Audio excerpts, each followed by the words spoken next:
y sus obligaciones establecidos en la Constitución de la República, podían iniciar la fiscalización de cualquier acto.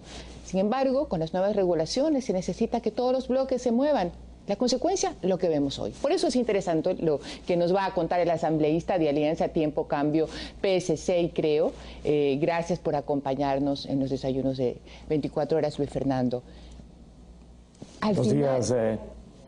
Sí, Luis Fernando, nos asalta la duda de que si todo esto es, en primer lugar, constitucional. No es constitucional porque la Comisión de Fiscalización ya asumió el conocimiento sobre el tema de los helicópteros Drup. Inclusive, un asambleísta de oposición, Luis Tapia, hizo dos preguntas muy pertinentes e interesantes que ya fueron materia del orden del día en la sesión de la comisión. Para que esa comisión pueda dejar de investigar sobre los helicópteros Drup, debería despojársele de la competencia sobre este tema. Y ello solamente lo puede hacer la Asamblea y excepcionalmente el CAL. La propuesta que el otro día se hizo para conformar una comisión especial que investigue lo de los helicópteros Drup simplemente fue una cortina de humo para complicar aún más la investigación. Si se creaba esa comisión ocasional, imagínese lo que hubiese ocurrido entre la actual comisión, que ya comenzó a tratar el tema, y la nueva comisión. Simplemente se hubiera complicado la investigación y no se hubiese llegado a ningún final. Reformaron, por supuesto, la moción y dejaron que el Consejo Administrativo de la Legislatura decida si crea una nueva comisión o si resuelve que sea la actual Comisión de Fiscalización la que siga con la investigación. Pero sobre el tema de los helicópteros Drup, vale hacer algunas aclaraciones sobre lo que se podría investigar. La muerte del comandante Gabela, para las voces oficialistas, es un tema cerrado. Están, han dicho, en la cárcel aquellos que lo mataron. Se trata de un crimen común. Como es un tema del pasado, sobre ello simplemente hay que echar, dicen, un poco de tierra. Sobre el proceso de contratación de los helicópteros Drup, probablemente se lavan las manos y trasladan el asunto a la extinta Junta de Defensa Nacional para responsabilizar a esta Junta que jamás debió haber desaparecido. ¿Qué quedaría entonces por investigarse? Aquello que estos días el propio ministro de Defensa ha anunciado en declaraciones periodísticas, el cobro de las garantías. Y habrá que saber cuánto y cuándo se cobran esas garantías. Al final, la estrategia, desde mi punto de vista, es diluir la investigación, en el caso de los helicópteros Drup, hacia temas sobre los cuales quieren investigar, se puede hablar, pero sobre los otros, la muerte del comandante Gabela, nada. La contratación, simplemente para responsabilizarle a la Junta de Defensa Nacional, que la hicieron desaparecer y que nunca, repito una vez más, debió haber desaparecido.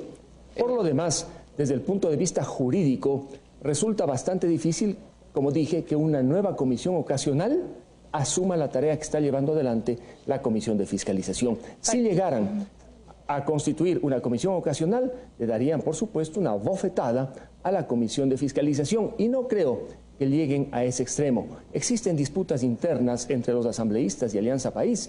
En pocos meses más se van a conformar las comisiones legislativas y muchos miembros de Alianza País probablemente tengan interés en integrar la Comisión de Fiscalización en lugar del asambleísta Rivera. En todo caso, de lo sucedido, te cambia el tribunal para juzgar esta cosa por algún interés que no sabemos.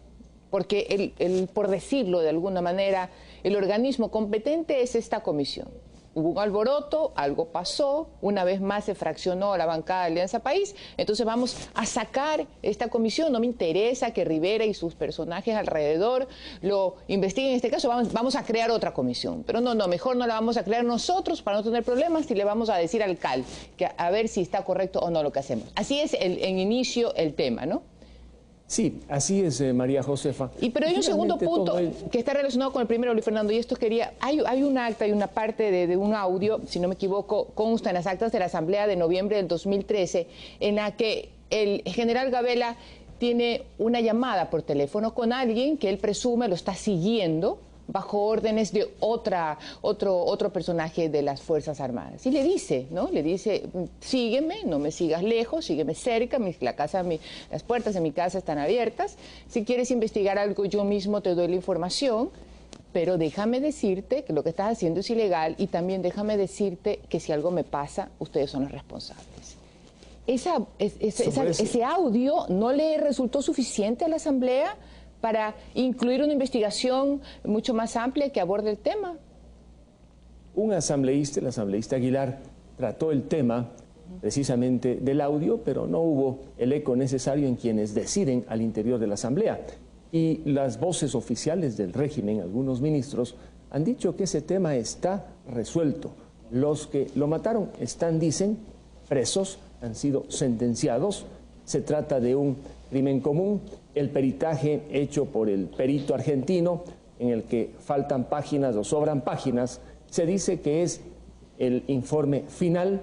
Por lo tanto, a pesar de cualquier elucubración o sospecha que pueda existir, desde mi punto de vista, ese tema lo tienen cerrado y van a aprovechar de la investigación que lleva adelante la Comisión de Fiscalización o eventualmente esa comisión ocasional para echar tierra sobre el asunto y para que se debata, como digo, lo que puede debatirse ahora, porque para ellos la muerte del comandante Gabela es un tema del pasado, como es la contratación llevada adelante por la Junta de Defensa Nacional. Van a investigar el tema de las garantías y probablemente el funcionamiento de los DRUP que todavía quedan, no sé si completos o en piezas, y ese será el tema de discusión. Pero más allá de la importancia que tiene esta investigación de los helicópteros, cuidado, perdemos de vista que existen otros temas sumamente importantes. Habrá que ver, por ejemplo, el rol del ministro fiscal ante la Corte Constitucional cuando busca que se revoque, se cambie la sentencia de la Corte Nacional de Justicia para poder procesar nuevamente a la educadora Mary Zamora, que fue absuelta. Ahora quieren que se reabra el proceso para condenarla otra vez. Sobre eso deberíamos de estar muy atentos. Pero en el ámbito petrolero existen algunos temas que están pasando desapercibidos. A la empresa Ivanhoe, a la que se le adjudicó el contrato sobre el campo Punguarayaco en una madrugada con voces en contra, resulta que ha terminado el contrato, se va del país, una empresa operativamente pequeña que al final deja el campo Punguarayaco prácticamente tal como lo recibió, con algunos ligeros cambios e inversiones que dicen que bordean los 79 millones de dólares. Hemos perdido el tiempo. ¿Cómo se adjudicó ese contrato y por qué Ivanhoe se va fuera del país, dejando Punguarayaco, un gran campo petrolero de crudos ultrapesados? Es verdad, en las circunstancias muy parecidas en que recibió. Luego viene otro tema. ¿Qué está ocurriendo con los contratos de prestación de servicios petroleros? ¿Cuánto están ganando las empresas y cuánto está perdiendo el Estado una vez que el precio del barril de petróleo ha bajado considerablemente? Los contratos de prestación de servicios petroleros funcionan bastante bien cuando el precio del barril de petróleo está arriba. Cuando baja, le perjudican al Estado. En ese caso funcionan mejor los contratos de participación petrolera. Y el otro tema, también a nivel petrolero, es el que tiene que ver con una empresa, me dicen, llamada Noble, que opera en un paraíso fiscal y que ha financiado a Petroecuador la compra de derivados de petróleo hasta ahora por cerca de $1.000 millones y a futuro estaría comprometido un financiamiento por $5.000 millones. Preocupa, de la información a la que he tenido acceso, el hecho de que podría aparecer el Estado como garante de unos títulos, sabiendo que la legislación ecuatoriana prohíbe que el Estado pueda ser garante para el pago y rendimiento de algunos títulos. Ese es otro tema sobre el que yo estoy estudiando y espero llevar adelante la investigación. Hace poco vi también un video del doctor Mauro Andino. A la Comisión de Justicia, de la cual soy miembro, van a asistir algunos altos funcionarios que curiosamente no le han respondido a la presidenta de la Asamblea las preguntas que ella había hecho sobre la aplicación de la Ley de Reparación de Víctimas. Le he preguntado, por ejemplo, ojalá vaya el ministro fiscal, que diga en cuánto contrató el mural que se encuentra en la parte frontal de la Fiscalía, quien aprobó los diseños y si ese mural es parte o no de la aplicación de la Ley de Reparación de Víctimas. En fin, una lista suficientemente grande para tener un trabajo y una agenda marcada por la Comisión de Fiscalización y otras autoridades del Estado, sin duda. Hay mucho trabajo que hacer. La pregunta es si lo harán y bajo qué parámetros van a iniciar la investigación. Por lo pronto, Luis Fernando, concordamos con usted en el tema de la Corte Constitucional.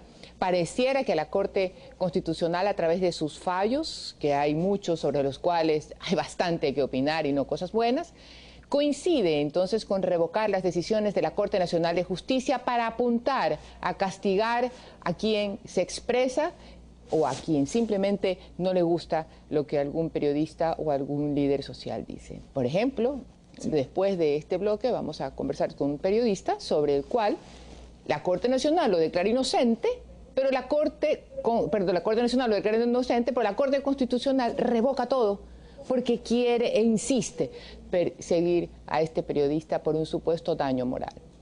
Pareciera que coinciden en eso. María Josefa, el presidente de la Corte Constitucional, más allá de sus méritos intelectuales personales, parece que está de candidato patrocinado por el Ecuador para ser miembro nada más y nada menos que de la Corte Interamericana de Derechos Humanos. El actual presidente de la Corte Constitucional fue, entre otros, el que revocó una sentencia en materia de un recurso de amparo el año 2007 que nos despojó a 57 legisladores de nuestra condición de tales. Él ha presidido varias de las sesiones en las que se ha resuelto igualmente a varias personas exculpadas por la Corte Nacional de Justicia, procesárselas nuevamente. Ojalá no presida la sala o la votación en que se despoje una vez más a Mary Zamora de su amparo judicial para que pueda ser nuevamente y no solamente juzgada. eso, Luis Fernando, y no solamente eso, sino que ha resuelto contrariamente al marco jurídico del sistema interamericano con relación a la ley de comunicación y a calificarla como servicio público, desechó la demanda planteada y abrió paso a una enmienda pues contrario, absolutamente contrario a lo que dice el sistema interamericano. Entonces, si nos llama la atención, desecha lo que piensa la Corte Interamericana, pero quiere ser presidente de la Corte Interamericana. Pero bueno, nuestras investigaciones parecen que nos dicen que a las finales no va. En todo caso, con esa duda tengo que cerrar este bloque, Luis Fernando, y seguir con nuestro invitado.